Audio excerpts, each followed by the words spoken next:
Brigham with Drift. This is 4 things I think you should know about the Telos Caldera. This is another one of my very favorite pow boards from the last couple of years. I'd put it right up there with some of the best that I've ridden. I'm excited to tell you about it, but before I get into it, check out my specs and my biases below so you know where I'm coming from. And let's get into it. Number 1, Telos is the house brand of GP87. That's a snowboard and ski factory in China. It's run by some American guys. They've been making boards for 30 years. Some of the big names come out of there that you've heard of: Lego, Cardiff, Weston, Kemper. They make awesome stuff. They actually make some of our drift boards. They don't put a ton of marketing into their brand, but when you ride these boards, you can tell that these guys know how to build a snowboard. If you've heard of Telos, it might be through the Backslash. That's been probably their most popular board, mostly because I think Angry Snowboarder has pushed it a lot as a top volume shifted board. I've owned a Backslash. I did ride it a lot and really liked it. I've got a little bit of a theory going that volume shifted boards are mostly a marketing ploy meant to sell snowboards, and they're not actually that fun, but that's a subject for another video. I thought that the Caldera and also the Lemurian were actually more interesting boards, especially if you're focused on powder. So that's the second thing I would share. I'd put this right up with the best pow boards that I've been on. The Weston Japow, the Jones Storm Chaser, those were my top favorites, but this was right there with them, very close in terms of float and surfiness. The third thing I'd share is just a little bit about the shape, and maybe in comparison to those boards a little bit. Similar to, the best pow boards, you've got a lot of setback, you've got a very long nose with a lot of early rise and a whole lot of width. It's very tapered, very short rear end.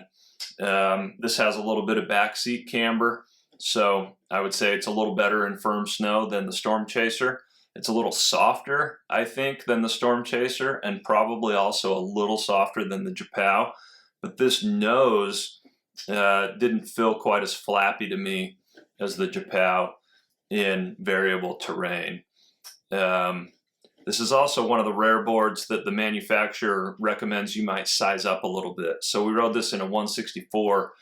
Feels pretty similar to that 157 Storm Chaser, and probably a little bit more nimble than my 169 Japow as well.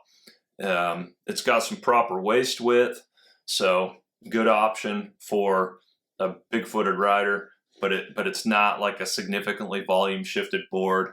It feels a little bit more like a traditional board with a lot of taper, but it's got some nice width there if you've got bigger feet.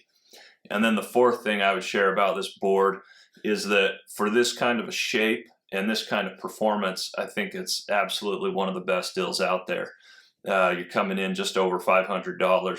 I think a lot of boards with this sort of a shape with a durable sintered base and the kind of construction that this has are coming in around $600 or more. So it's light, it's fast, it holds up. Everything I've had from Telos has been super bomb proof, and I've been really happy with it.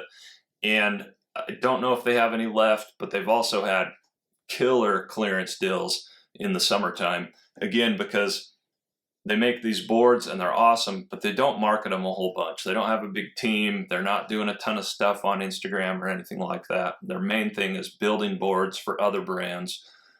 But I think they just put their passion into these, and they're designed really well. I don't think they're just, picking a random design off the shelf and whipping out a board, because every board I've been on has been awesome. So highly recommended. Check them out.